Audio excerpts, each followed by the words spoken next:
Hi everyone, I'm so excited to be sharing my first project using a product from, or some products from the Perfect Match release. This is a brand new release from Honeybee for the month of January. And I'm going to be using this gorgeous Queen of Hearts rubber stamp set. I'm also going to be using the gorgeous Scattered Hearts stencil, and I'm going to be using an older die set called Lovely Layers Posted. That's the die set that you can see on the left. I'm going to be mixing in a few other products here and there from Honeybee to create that card that was on the beginning screen there.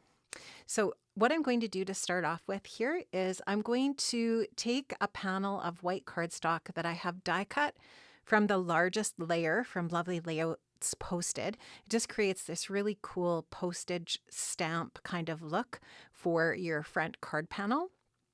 And I'm using the first layer of the Scattered Hearts stencil to create part of my background. So I'm taking a combination of Kitsch Flamingo, Worn Lipstick, and Picked Raspberry Distress Oxide inks. I've just got them in my ink stand there off to the right. I'm using a Honeybee medium blending brush here. And I think this is a medium, or maybe it's one of the smaller ones from the sets where you get the largest one, the medium one, and the small. And I'm just blending on those three colors of ink just to create this really pretty pink blend. Now I'm taking kind of a lilac colored paste from my stash, and you could use any color combo, obviously, any of your stencil pastes that you might have in your stash, whether they're lunar pastes or solar pastes, whatever you have. And I really wanted to use a little bit of purple in this card today. So this is just a really pretty lilac color. This one happens to be from the Crafter's Workshop. It's a newer color. It's called Violet. It's a very pretty, and I'm just taking my palette knife and I'm just running that over top of the stencil just to create that little bit of kind of metallic raised heart combination with those pinks in the background. And I do have my paper on I believe this is a Picket Fence Studio grip mat. And you can just see how nicely that paper sticks to the grip mat and allows me to go ahead and apply that paste. And there you can just see how pretty that is. And then I just took my grip mat to the sink with a little bit of dish soap and cleaned it up and let it dry. And I've just set that background off to dry as well. Now here is this gorgeous red rubber stamp called Queen of Hearts. This is brand new. It has just this really great vintage look. And what's really neat about this stamp set is it pulls apart. So you can stamp these things together or you can stamp them individually. So you can stamp this sweet little girl with her parasol. You can stamp that outline with the bows and the hearts. You can take these hearts out individually and stamp them. And there's a coordinating die set that die cuts out these hearts. There's a coordinating die set that cuts out the girl and the sentiment that says Queen of Hearts. I love this. It's so versatile. There's so many ways that you can use this, and I just think it's very cool. So I'm going to put this into my mini Misti. I've taken the mouse pad out of the Misti because this is a red rubber stamp. It's thicker. You're going to want just your paper in your Misti. And I do have some Ranger Distress watercolor paper in my Misti, and I'm stamping this with a waterproof ink. The ink that I chose is a Wendy Vecchi archival ink called Watering Can. So it's not quite black and stark. I like that. I like that it doesn't give that really, really distinct line, but there's enough of a line to use to color. It definitely doesn't give a no line look, but it's just a little bit less stark than black. So I'm going to give that a good ink up and a good press onto that watercolor paper. I did stamp that onto the smooth side of my paper. Now I'm going to be using Karin markers to watercolor this sweet little image. The colors that I've used are listed below, but I used a combination of magenta, skin 2, cerise, apple, pale violet for my colors to create a combination of pinks and purples for my sweet little girl here. So I am going to speed this up, but this is just a really simple process. What I like to do is I like to scribble out the marker for the technique I'm doing here, scribble the marker out onto my glass mat, and then with a wet brush, I pick up the pigment and I go onto the paper and start to layer the color. And if you want the color to be lighter, you can go in with more water. If you want it to be darker, you can take the water out of your brush and go in and get more of the dark color and lay that in. You can layer the colors wet on wet, or you can wait for the colors to dry and go in and layer them in that way. Totally up to you. You could play around with this technique and come up with a look that you enjoy. I am using that Skin 2 color for the skin tone areas. And then, like I said, I did want to work in some purple here as well. So this is the pale violet for the parasol. And I'm going to try to make the inside of the parasol a little bit darker, just to lay in a little bit of a shadow. And wherever you do want to put your shadow layers in, if you start off with a lighter layer and then go in with a little bit of the deeper pigment, you can just lay in some shadows in that way. I am using a silver black velvet brush here, but you can use any watercolor brush that you want. In fact, you could also use a water brush, so a brush that has water in it, to do this technique as well. I actually used one of my Spectrum Noir aquacolor pens for the hair color because I didn't have a Karin marker that was kind of like would give me sort of a blonde look. So I used one of my aquacolor pens, and the color of my aquacolor pen I'm just looking is earthy neutral. So I'm now just going to start to color in the kind of the area at the bottom that has gathers.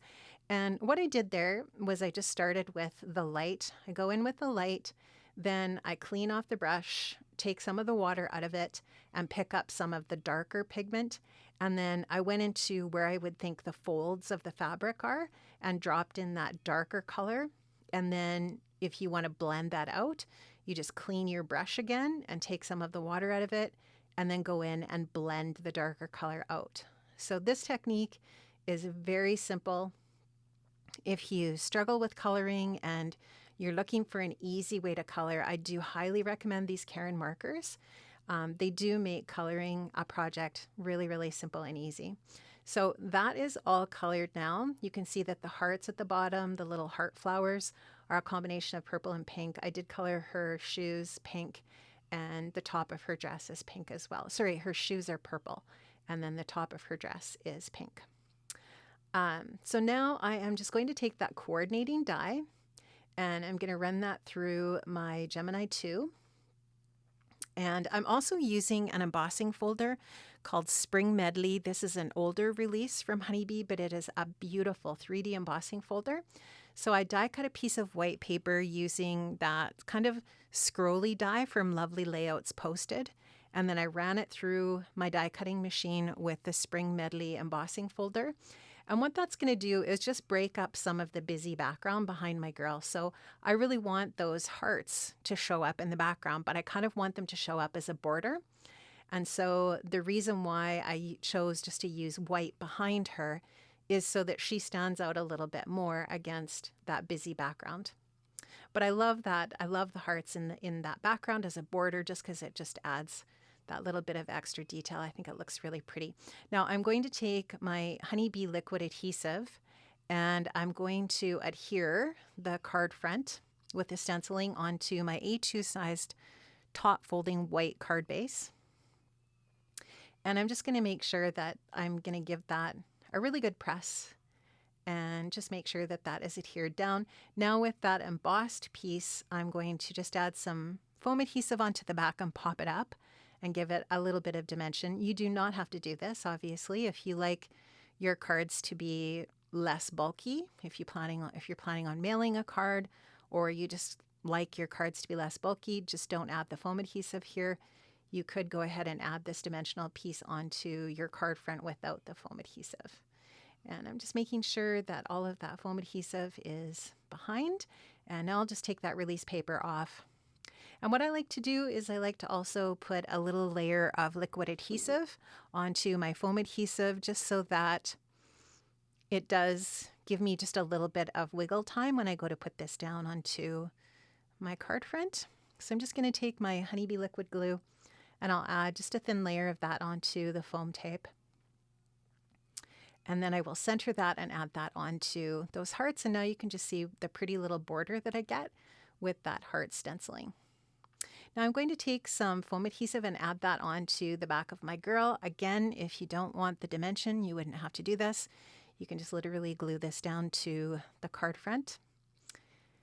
And I'll go ahead and take those release paper pieces off those tabs, or those tabs off, and then center my girl onto the front of my card. I just love this vintage look. This reminds me of cards that I received as a girl. And I think I still have those. I think that my mom saved those in my baby book. I'd have to go back and look, but I'm pretty sure that they're there. Now I'm taking a clear wink of Stella and adding just a little bit of sparkle and shine here and there to my project.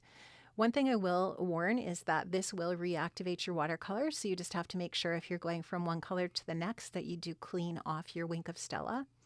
I'm going to take a white gel pen and add some highlights here and there, adding little polka dots to that heart that she's holding, to the area in between the little hearts on the layer of her dress, and just some little highlights here and there. And once that's done, I'll let that dry. And now what I want to do is go in with some glossy accents and add some dimension and glitter. So I'm going to add the glossy accents to all of the areas with the little hearts. So the heart that she's holding, then the little heart flowers down at the bottom. I'm also going to add that to the parasol, to the little hearts on the parasol. And now what I'm going to do is take some chunky glitter and add that over top of the glossy accents. And that is just going to add the most beautiful sparkle and shine to this card. I really love what this adds. The glitter that I'm using here is the Lawn Fawn Chunky Glitter, but you could use any chunky glitter that you have. You could use the Rock Candy from Ranger, whatever glitter that it is that you like to use. And I'm just going to show you here how that looks. It just looks so pretty. And I just thought that was the perfect accent for this type of card. Now, this stamp set, Queen of Hearts, does have an enclosed or a coordinating greeting, and it says Queen of Hearts. I love that font. I think it's perfect. I've stamped that out in some black ink and then used the coordinating die to die cut that out, and I've added that to the front of my card. Friends, I have linked up in the description box below to all of the different products that I've used. Make sure that you check out the Perfect Match collection, brand new in the shop at Honeybee Stamps. It is absolutely gorgeous. There are so many fun new additions to the Honeybee collection. Make sure you check it out and have a wonderful day. And I'll see you again very soon. Take care, friends. Bye-bye.